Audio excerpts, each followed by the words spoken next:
இன்றைக்கி டே நீங்கள் நினச்ச எல்லா விஷயங்களும் உங்களுக்கு நடக்கணும். ஸோ இன்றைக்கி சாட்டர்டே, எப்போவுமே வந்து சண்டே தான் நான்வெஜ் எடுப்பேன். பட் இன்றைக்கி வந்து சாட்டர்டே நான்வெஜ் எடுத்திருக்கேன். ஏன்னா நாளைக்கு ஒரு முக்கியமான வேலையை எல்லோரும் வெளியே போகிறோம்.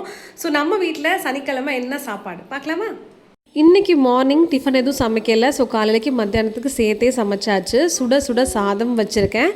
சிம்பிளாக வந்து சிக்கன் கிரேவி பண்ணியிருக்கிறேன். புலாவ் வந்து பண்ணியிருக்கிறேன். இன்றைக்கி பாஸ்மதி ரைஸில் தேங்காயும் முந்திரி பருப்பும் மட்டும் அரைச்சி ஊற்றி பண்ணியிருக்கிறேன்.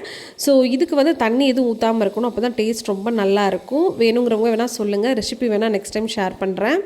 ப்ரான் தொக்கு பண்ணியிருக்கிறேன். 1/2 kg பண்ணியிருக்கிறேன். சிக்கனுமே இன்றைக்கி 1/2 kg தான் எடுத்தேன். கொஞ்சமாக மீன் எடுத்தேன். இது வந்து கிழங்கா மீன்.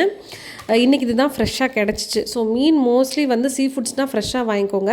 எனக்கு 11 மணிக்கு சாப்பிட்றதுக்கு ஃப்ரூட்ஸு, காலையிலைக்கு வந்து டீடாக்ஸ் குடிச்சிட்டேன். ஸோ ஹெல்த் மிக்ஸ் கஞ்சி நான் செஞ்சு வச்சுருக்கிறேன். ஸோ இன்றைக்கி எங்கள் வீட்டில் இதுதான் சாப்பாடு. நீங்களும் ஹெல்த்தியாக சாப்பிடுங்க. ஸோ லைஃப்பையும் ஹெல்த்தியாக பார்த்துக்கோங்க. ஓகே, பாய்.